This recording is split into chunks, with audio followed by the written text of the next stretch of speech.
गौतम बुद्ध कहते हैं, आप तब तक उस मार्ग पर नहीं चल सकते जब तक आप खुद वह मार्ग नहीं बन जाते।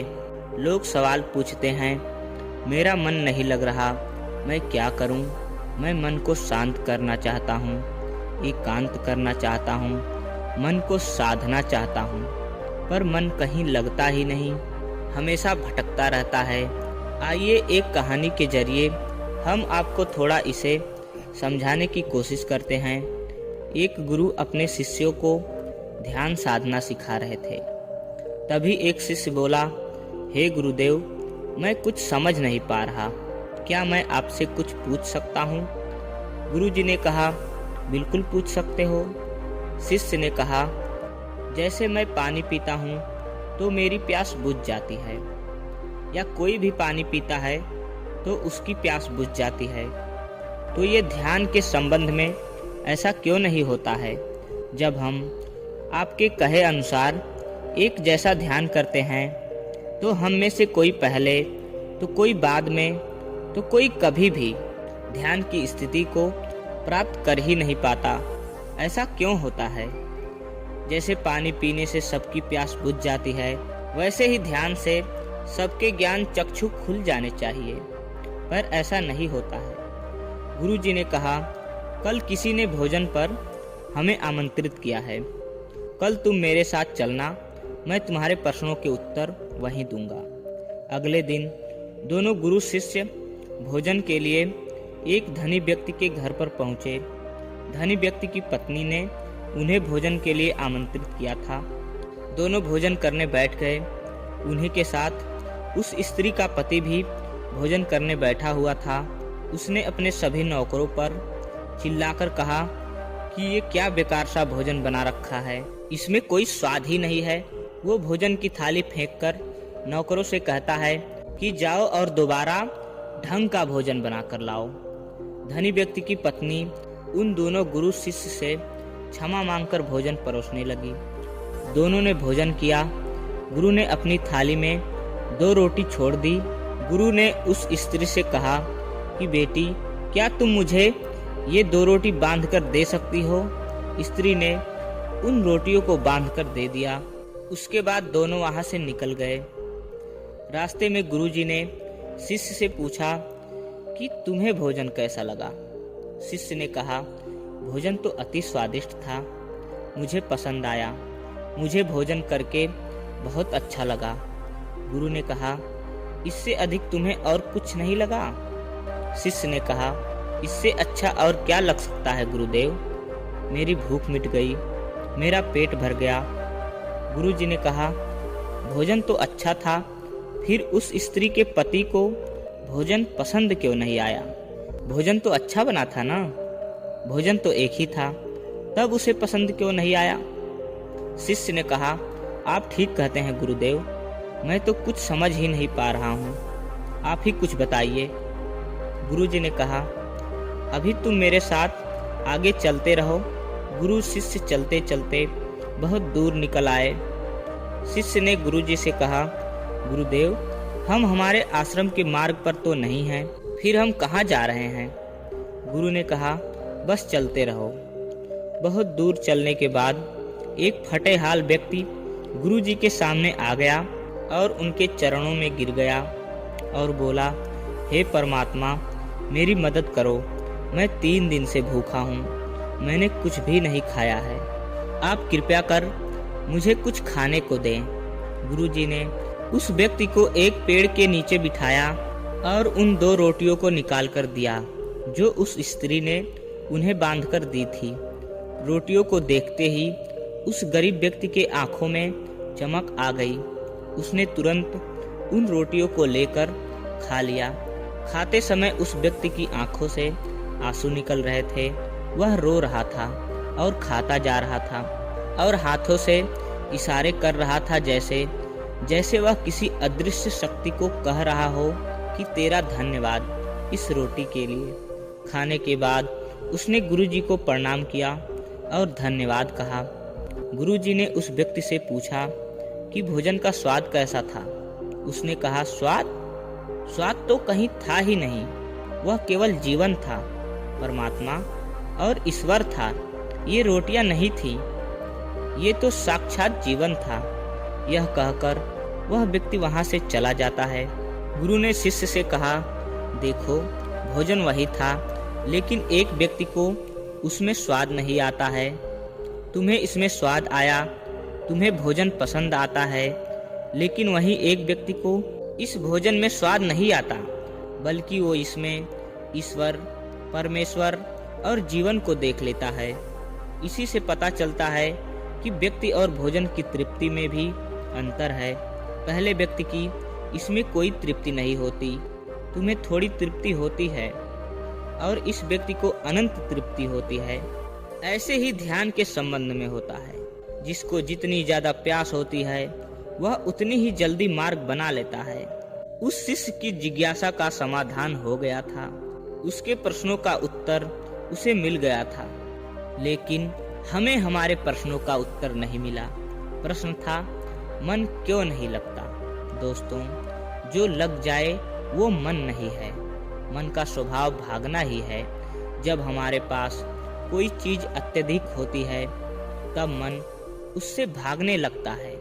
जैसे उस धनी व्यक्ति का मन उस भोजन से भाग रहा था जो उसके लिए आम बात थी, लेकिन जब कोई चीज हमारे पास सीमित मात्रा में होती है और हमें मिल जाती है, तब हमारा मन उससे जुड़ा भी रहता है और हम उस चीज की थोड़ी बहुत अहमियत भी रखते हैं। जैसे उस शिष्य का मन जो उस भोजन से थोड़ा बहुत जुड़ा हुआ था, तो उसने उस भोजन के स्वाद को भी जाना। लेकिन जब हमें कोई चीज चाहिए होती है और वो हमारे पास नहीं होती है, तो पहले हमारा मन उस चीज के लिए बहुत ललाहित रहता है, हर हाल में उसे पा लेना चाहता है। लेकिन जब कोई चीज प्राणों से जुड़ी हो, जैसे कि वो 2 रोटी, और जब बात प्राणों पर आ जाए तब मन गायब हो जाता है। तब आप स्वाद नहीं देखते, भोजन का प्रकार नहीं देखते, तब आपको सिर्फ भोजन चाहिए होता है। तब आप एकाग्र हो जाते हैं भोजन के लिए। जो मिले उसी में आपको आनंद आ जाता है। स्वाद हो या ना हो, आपके प्राण अंदर तक उसे स्वीकार कर लेता है। और ये तब होता है जब मन नहीं होता। हम हमारे मन को लगाने की बहुत कोशिश करते हैं। कुछ पढ़ाई में लगाने की कोशिश करते हैं, तो कुछ अपने काम में लगाने की कोशिश करते हैं। लेकिन आपने देखा होगा कि मन कहीं नहीं लगता, और ये लग भी नहीं सकता, क्योंकि इसका काम किसी चीज में लगना है ही नहीं। इसका काम है आपको भगाना इधर से उधर। एक चीज आपको मिली तो दूसरी चीज पर ले जाना, दूसरी चीज आपको मिली तो तीसरी चीज पर ले जाना। मन संतुष्टि को नहीं जानता, वह केवल पाना जानता है।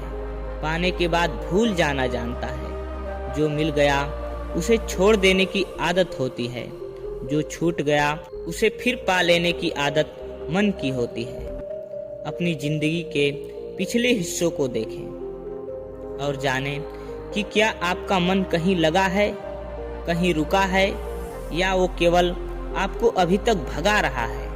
अब सवाल आता है कि अगर मन का काम भागना या भगाना ही है, तो क्या जिंदगी भर हम भागते ही रहेंगे? क्या हम कहीं रुकेंगे नहीं? ध्यान से देखो तो जिंदगी ऐसे ही है। जन्म से लेके मृत्यु तक इंसान भागता ही रहता है, कभी किसी चीज के पीछे तो कभी दूसरी चीज के पीछे। लेकिन फिर भी कुछ इंसान अपवाद हो जाते हैं, फिर वो रुक जाते हैं, भागना बंद कर देते हैं। तब चीजें उनके पीछे भागती हैं, वह किसी चीज के पीछे नहीं भागते हैं। इसका सबसे बड़ा उदाहरण स्वयं गौतम बुद्ध हैं। हम आम लोग कैसे अपने जीवन में ठहराव ला सकते हैं, कैसे हम अपने जीवन में एकाग्रता ला सकते हैं, कैसे हम अपने जीवन में अपने मन को अपने आप नियंत्रित करने से रोक सकते हैं। और इसका एक ही रास्ता है, वह है ध्यान। ध्यान व्यवस्था लाता है। मन भागता है, ध्यान ठहराव बुलाता है। मन लालच देता है, ध्यान लालच को देखने की दृष्टि देता है। मन कहता है दूसरी चीज को पकड़ लो। ध्यान कहता है जो मिला है उसे जान लो। ध्यान एकाग्रता लाता है, लेकिन ध्यान को लेकर भी हम भ्रमित रहते हैं। ध्यान का मतलब आंख बंद कर बैठ जाने को ही समझ लेते हैं। एक छोटी बच्ची बहुत अच्छी बांसुरी बजाती है, और जब वो बांसुरी बजाती है तब उसके सुर में खो जाती है। तब उसका मन गायब हो जाता है। उसके प्राण केवल उसके बांसुरी के धुन में ही रम जाते हैं, और यही उसका ध्यान बन जाता है। लेकिन ऐसा इसलिए होता है क्योंकि उस लड़की को उस बांसुरी में रस आता है, आनंद आता है। यही उसकी प्रकृति है। वह वही कर रही है जो वह हो सकती है। एक अध्यापक है जो वह अपने छात्रों को पढ़ाता है तो वह उसमें खो जाता है। वह अपने प्राणों से उस पढ़ाने का आनंद लेता है। उसमें रुचि है उसकी। यही रुचि उसकी प्रकृति है। जब वो पढ़ा रहा होता है तब उसके मन में कोई हलचल नहीं होती। वो तब ना तो भूतकाल की बात सोचता है न भविष्य काल की। वह केवल वर्तमान के क्षण में ही रहता है, और यही उसका ध्यान है। जो व्यक्ति जो है, अगर वो वही होने लगे तो उसमें स्वतः से ही ध्यान घटित होने लगता है। वो एकाग्र होने लगता है। लेकिन जब व्यक्ति कुछ होने की कोशिश करता है तो उसका मन हावी होने लगता है। एकाग्रता टूट जाती है और तब हम भागते रहते हैं। सब कुछ पा लेते हैं, तब भी सोचते हैं कि कुछ रह गया है, और ये अधूरापन कभी पूरा नहीं होता। क्योंकि जो आप हो सकते थे, जो आपकी प्रकृति थी, वह आप नहीं हुए। बाकी सब कुछ हो गए। ऐसे ही आप हमेशा अधूरे रह जाते हैं। तब मन कहीं नहीं लगता। मन की प्रकृति ही लगने की नहीं है। जो लगता है वह एकाग्रता है, वह ध्यान है।